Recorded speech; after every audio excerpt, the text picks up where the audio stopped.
Hello, hello everyone. A very good morning to all of you.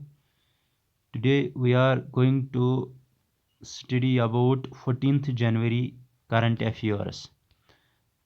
Top 9 current affairs में यहाँ पर आपको कराऊंगा।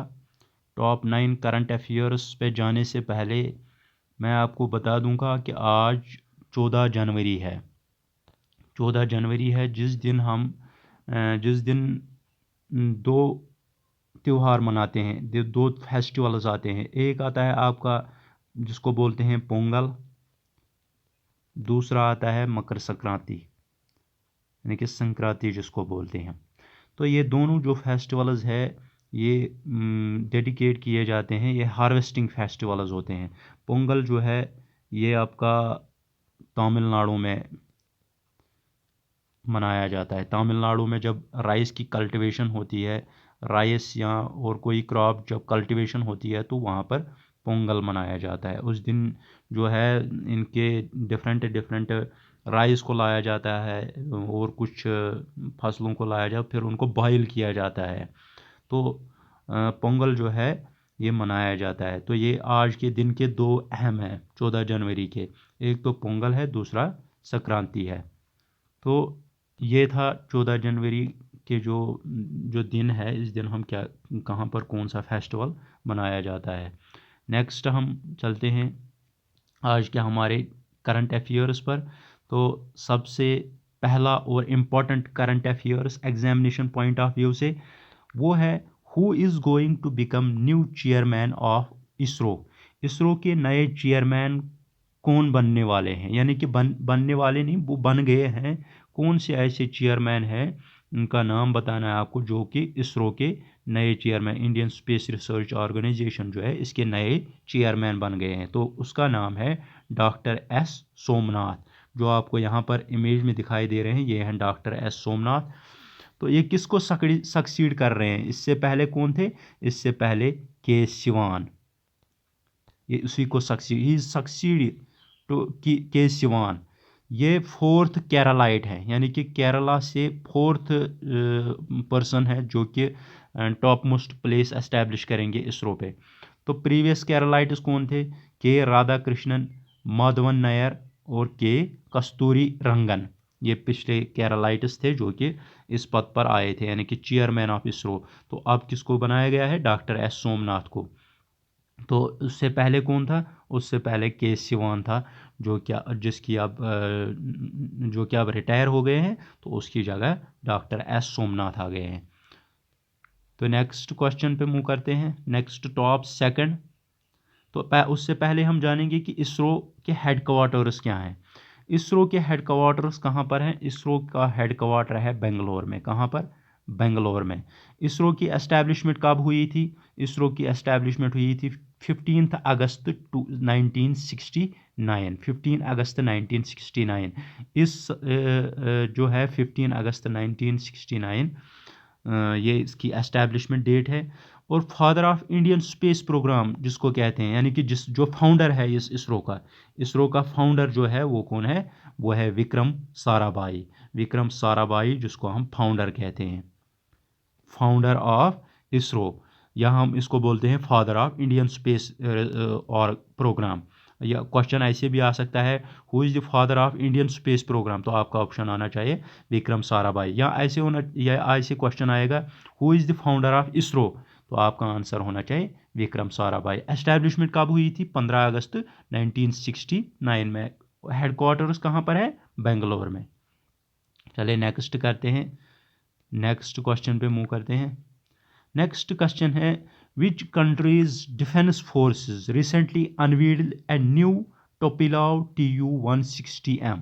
यानी कि इन्होंने एक जंगी जहाज़ जो होता है वो बनाया है रिसेंटली, अनवील्ड, एक नए जहाज़ को अनवील किया है। कौन सी ऐसी कंट्री है जिसने ये किया है? तो वो कौन है? वो है रशिया। रशिया ने रिसेंटली एक नया जहाज़ निकाला है जिसका नाम है टोपिलाव Tu-160M। इसको दूसरे नाम से भी जाना जाता है, इसको कहा जाता है वाइट स्वैन। इसको वाइट स्वैन के नाम से भी जाना जाता है। White swan is also called to Tupolev Tu-160M। ये किसने किया है? रशिया। रशिया की कैपिटल क्या है? रशिया की कैपिटल है मॉस्को। रशिया की कैपिटल है मॉस्को। और रशिया के प्रेसिडेंट कौन है? रशिया के प्रेसिडेंट है व्लादिमीर पुतिन। Vladimir Putin. हाल ही में रशिया की फ़ौज कहाँ पर भेजी गई थी? हाल ही में रशिया की फ़ौज भेजी गई थी कज़ाकिस्तान। कज़ाकिस्तान में क्या हुआ था जिसकी वजह से रशिया की फ़ौज को वहाँ पर जाना पड़ा? कज़ाकिस्तान में अनरेस्ट हुआ था। अनरेस्ट किस कारण हुआ था? अनरेस्ट हुआ था क्योंकि वहाँ पर जो डीजल के प्राइस या पेट्रोल के प्राइस जो हैं, वो फ्यूल के प्राइस जो बढ़ गए थे, उस कारण लोगों ने प्रोटेस्ट किया और वहाँ के जो प्राइम मिनिस्टर थे उनको रिज़ाइन करना पड़ा। उन प्राइम मिनिस्टर ने जब रिज़ाइन किया तो उसके बाद थोड़ी सी स्थिति अब वहाँ पर ठीक है। वहाँ पर बहुत सारे लोग मारे भी गए थे। तकरीबन 160 से ऊपर के लोग वहाँ पर मारे गए थे ड्यूरिंग प्रोटेस्ट्स। तो ये कंप्लीट मैंने बताया रशिया का। तो ये नेक्स्ट चलते हैं हम अपने नेक्स्ट थर्ड क्वेश्चन पे।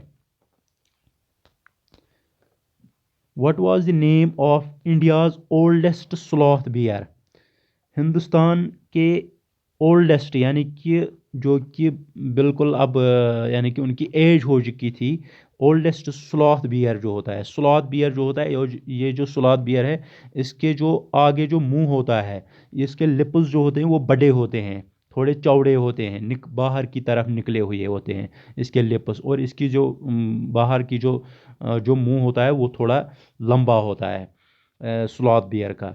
और इसके जो ऊपर जो बाल होते हैं वो भी थोड़े ज़्यादा लंबे होते हैं बाल। जो हाल ही में स्लॉथ बियर जो कि इंडिया का ओल्डेस्ट स्लॉथ बियर था वो मर गया। कहाँ पर? वन विहार नेशनल पार्क, जो कि कहाँ पर पड़ता है? भोपाल में। भोपाल के वन विहार नेशनल पार्क में उसकी डेथ हो गई है। आपको बताना है उसका नाम क्या था। What was the name?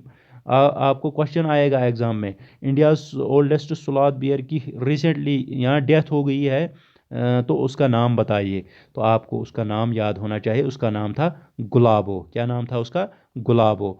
अगर क्वेश्चन ऐसे भी आ सकता है कि इंडियाज़ ओल्डेस्ट स्लॉथ बियर की डेथ हुई किस नेशनल पार्क में, तो आपका आंसर होना चाहिए वन विहार नेशनल पार्क। ये कहाँ पर पड़ती है? ये भोपाल में पड़ती है।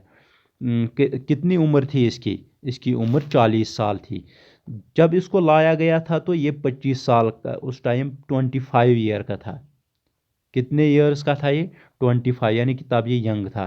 25। इसको जो तमाशाई होते हैं ना, जो खेल तमाशा दिखाते हैं, सड़कों पे दिखाते हैं या जानवरों को इस्तेमाल करके उनसे करतब करवाते हैं, तो उन्हीं से इसको लिया गया था। उनसे इसको पकड़ के लाया गया था, फिर रखा गया था वन विहार नेशनल पार्क में।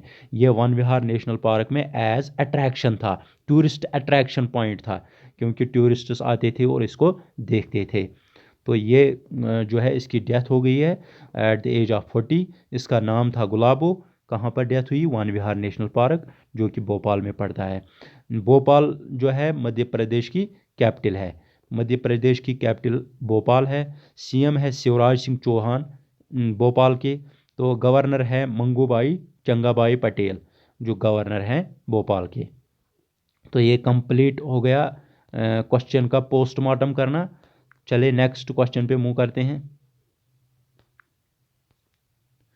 नेक्स्ट क्वेश्चन है, who directed the high courts of the country to provide an estimate of man power required to create vulnerable witness deposition centre, जिसको हम VWDC scheme in their states within 3 months. तो किसने direct किया? तमाम high courts, जो भी states के high courts होते हैं, उनको डायरेक्ट किया कि आप जल्द से जल्द मैन पावर इस्तेमाल करके एक मैन पावर इस्तेमाल करना मतलब यानी कि कोई कमेटी को बनाना, किसी कमेटी को बना के कोई भी कमेटी को बना के वहाँ पर एक जो है वेलफेयर सेंटर एस्टेब्लिश किया जाएगा। वो वेलफेयर सेंटर क्या होगा? उसका नाम होगा वल्नरेबल विटनेस डिपोजिशन सेंटर, जिसके तहत जो है जो भी घटनाएं घटती हैं स्टेट में, तो उन पे नज़र रखी जाए। यानी कि किसी के ऊपर सेक्सुअल असॉल्ट होता है किसी के ऊपर सेक्सुअल असॉल्ट होता है, किसी के ऊपर कोई ज़्यादती कर रहा है, उसके ऊपर नज़र रखी जाएगी। उसके लिए एक स्कीम बनाई गई है जिसका नाम है vulnerable witness deposit centre scheme. वो जल्द से जल्द 3 महीने के अंतर्गत इसको कंप्लीट करेंगे। तो ये किसका ऑर्डर है? ये सुप्रीम कोर्ट ने कहा है इनको, जो स्टेट हाई कोर्ट्स हैं उनको कहा है कि आप जल्द से जल्द इस स्कीम को अपने स्टेट में लागू करो और इसके अंतर्गत एक कमेटी बिठाओ, कमेटी को बनाओ, जो कमेटी बाद में ये देखेगी कि कहाँ पर कहीं पर किसी के ऊपर ज़्यादती तो नहीं हो रही है, तो इसका चेक रखना है। उसके बाद उस अकॉर्डिंग उसके खिलाफ एक्शन की जाएगी, उसके खिलाफ एक एक्शन ली जाएगी। Next, which village in Cochin is all set? कौन सा ऐसा गांव है कोचिन में जो कि बना है India's first sanitary napkin free panchayat? ये बन गया है सैनिटरी नैपकिन फ्री पंचायत। कौन सा ऐसा देश है कोचिन का, कौन सा ऐसा गांव कोचिन का है जो कि बन गया है सैनिटरी नैपकिन फ्री पंचायत? तो ये कौन सा गांव है? यह है कुंबालांगनी। कुंबालंगनी, कुंबालंगनी गांव जो है ये कोचिन में पड़ता है। कोचिन जो है ये कहाँ पर पड़ता है? ये कौन किस स्टेट की सिटी है? केरला की। कुंबलांगनी जो है ये एक आइलैंड विलेज है। कुंबलांगनी जो है, हम थोड़ी सी जानकारी जानेंगे इसके मुतालिक कुंबलांगनी, क्योंकि कुंबलांगनी जो है ये बहुत ही इम्पॉर्टेंट है। कुंबलांगनी विलेज जो है ये इम्पॉर्टेंट इन द सेंस है क्योंकि वहाँ पर बहुत सारी चीज़ें हो गई है, इसीलिए मैंने यहाँ पर आपको कहा कि ये इम्पॉर्टेंट है। तो इम्पॉर्टेंट क्या है? ये लोकेटेड है in the outskirts of Kochi city of Kerala. ये कोची सिटी ऑफ केरला के जो किनारे हैं उनके ऊपर लगा हुआ है। ये एक मेजर टूरिस्ट अट्रैक्शन है। फेमस किसके लिए है? Chinese fishing net, Chinese fishing nets के लिए फेमस है। सिचुएटेड कहाँ पर है? Back waters about 12 kilometres from city centre. जो सिटी सेंटर है वहाँ से 12 किलोमीटर की दूरी पर है। ये विलेज जो है ये एक हिंदुस्तान का एक मात्र अनोखा विलेज है जो कि बना था eco tourism village. The village is also the first eco tourism village in India. Village जो है उसका एरिया जो है 16 kilometre square and is located about 50 kilometre from Ernakulam junction railway station. जो एर्नाकुलम रेलवे स्टेशन है वहाँ से कितनी दूरी पर है ये? एर्नाकुलम से कितनी दूरी पर है? 15 किलोमीटर की दूरी पर। एर्नाकुलम जंक्शन जो है रेलवे स्टेशन का, वहाँ से 15 किलोमीटर की दूरी पर है। और इसके नज़दीक और कोचिंग इंटरनेशनल एयरपोर्ट इससे 40 किलोमीटर की दूरी पर है। तो उसके बाद केरला की कैपिटल है तिरुवनंतपुरम। केरला की कैपिटल है कि तिरुवनंतपुरम। इसके गवर्नर है आरिफ मोहम्मद खान। सीएम कौन है? पिनाराई विजयन। चले नेक्स्ट क्वेश्चन पे मूव करते हैं। With which country on January 13, with which country on January 13 to 2022 UK government announced the launch of free trade agreement? किस गवर्नमेंट के साथ, किस मुल्क या किस मुल्क के साथ जो है यूके ने जनवरी 13 2022 को एक फ्री ट्रेड एग्रीमेंट साइन किया है? तो ये कौन सी गवर्नमेंट है? लॉन्च किया है फ्री ट्रेड एग्रीमेंट। तो ये कौन सी कंट्री है? ये है हमारा भारत। इसके तहत क्या होगा? Two trading partners significantly reduce for और eliminate the import duties on maximum number of goods traded between them. इनके ऊपर क्या होगा? जो भी इंपोर्ट माल होगा, जो भी मैक्सिमम नंबर ऑफ गुड्स होंगे, तो उनके ऊपर जो ड्यूटी लगती थी, जो टैक्स लगता था, जो खर्चा देना पड़ता था, वो अब नहीं होगा। इसी को कहते हैं फ्री ट्रेड एग्रीमेंट। तो ये जो यूनाइटेड किंगडम है, ये कहाँ, ये इसके जो हेड हैं, गवर्नमेंट जो इसकी है, यानी कि इसके हेड कौन है? वो है prime minister Boris Johnson. Capital क्या है? लंदन। यूनाइटेड किंगडम की कैपिटल है लंदन। हेड कौन से हैं, यानी कि प्राइम मिनिस्टर कौन है? वो है बोरिस जॉनसन। चले नेक्स्ट क्वेश्चन पे मूव करते हैं। हु लॉन्च्ड स्वच्छ विद्यालय पुरस्कार 2021-22 इन वर्चुअल मोड ऑन जनवरी 12, 2022? किसने लॉन्च किया स्वच्छ विद्यालय पुरस्कार? स्वच्छ विद्यालय पुरस्कार, पहले हम ये जानेंगे कि ये स्वच्छ विद्यालय पुरस्कार क्या होता है। स्वच्छ विद्यालय पुरस्कार, स्वच्छ विद्यालय पुरस्कार जो होता है ये एक प्रोग्राम होता है, एक स्कीम होती है जिसके तहत अवेयरनेस की जाती है, यानी कि जो स्टूडेंट्स होते हैं, जो भी विद्यार्थी होते हैं, उनको अवेयर किया जाता है कि स्वच्छता में ही सफाई में ही सब कुछ है। यानी कि अगर आप सफाई रखोगे तो आप बिल्कुल तंदुरुस्त रहोगे, आपके जो रहन सहन जो है, एनवायरनमेंट जो है वो क्लीन रहेगा। तो ये जो स्वच्छ विद्यालय पुरस्कार है ये पहले कब दिया गया था, कब इसको स्टार्ट किया गया था? इसको स्टार्ट किया था गया था 2016 2016 2017 में, 2016-2017 में इसको सबसे पहले जो है पुरस्कार को निकाला गया था। तो जो सच ये कौन सी ऐसी सरकार है जिसने ये स्वच्छ विद्यालय पुरस्कार जो है लॉन्च किया अब जनवरी 12 2022 को? तो ये है सुभाष सरकार। सरकार सुभाष सरकार जो हैं वो एक इंडिपेंडेंट मिनिस्टर हैं, बीजेपी के कार्यकाल में एक मिनिस्टर हैं जिन्होंने इसको लॉन्च किया है in virtual mode on January 12 2022।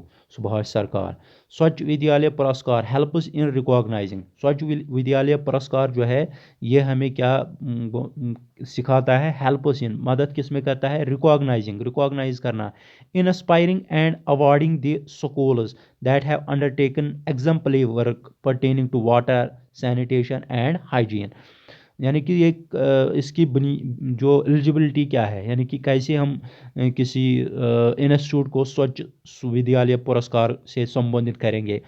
तभी जब इसमें हाइजीनिक कंडीशंस मेंटेन होंगी, जो हाइजीन है वो बिल्कुल ओके होगा, वाटर सैनिटेशन होगी, वाटर जो है पीने का पानी जो है वो साफ़ होगा, सैनिटेशन यानी कि क्लीनिंग होगी, यानी कि बिल्कुल एनवायरनमेंट साफ़ सुथरा होगा, हाइजीन जो फूड और बाकी चीज़ होते हैं वो बिल्कुल साफ़ सुथरे होंगे। तो उस बुनियाद पे जो है अवार्ड को दिया जाता है। अवार्ड में और क्या मिलता है? The award also provides a benchmark and road map for schools for make further improvement in future.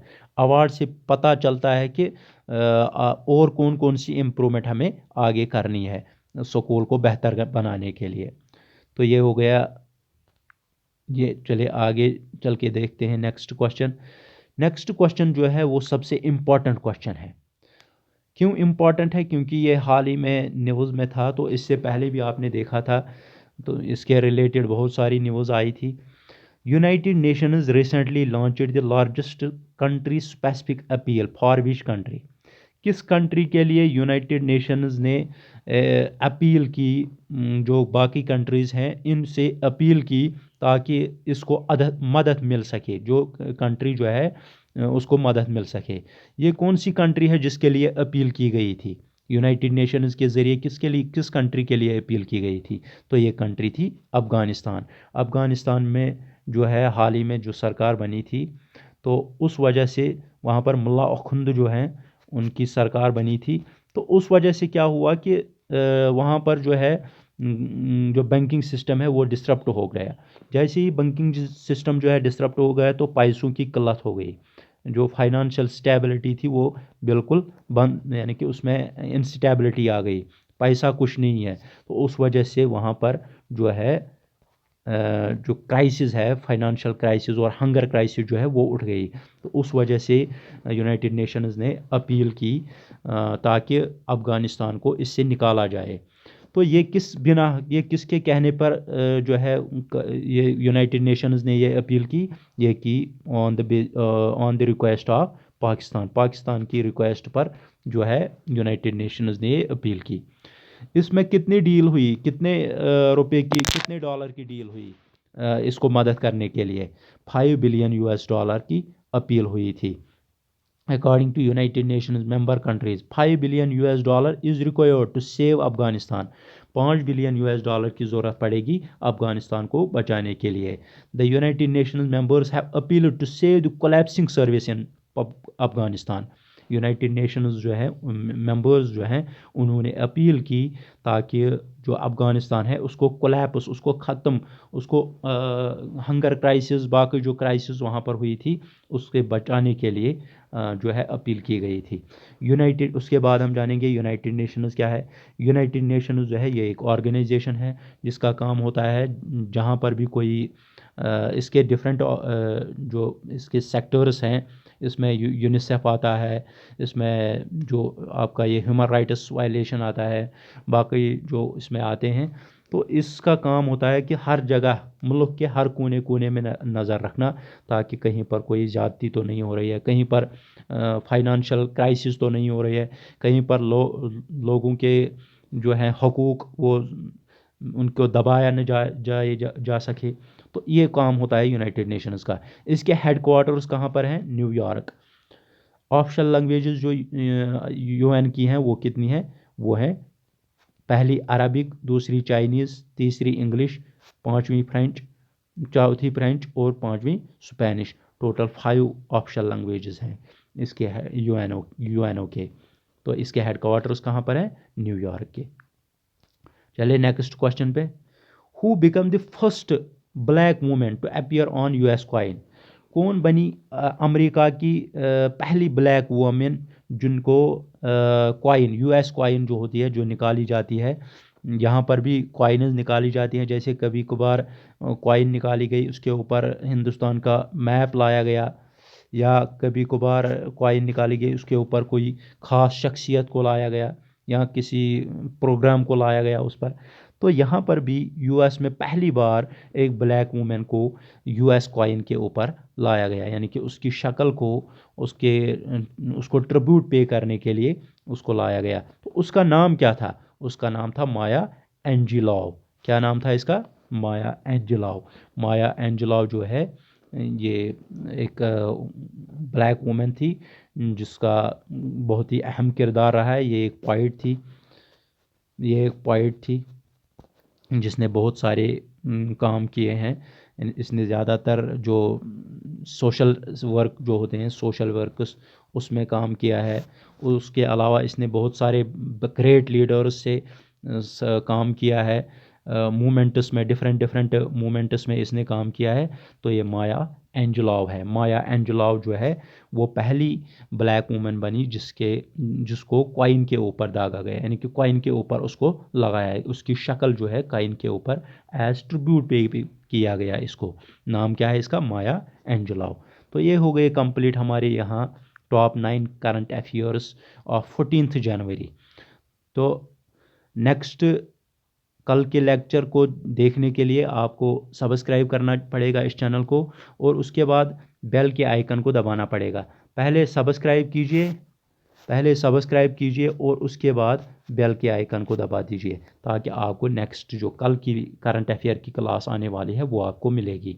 और पीडीएफ का लिंक भी आपको मैं इसके बाद मैं पीडीएफ की जो इसकी लिंक है वो भी मैं डालूँगा। इसको पीडीएफ में भी इसको मैंने लिया हुआ है, तो वो भी आपको मिल जाएगी।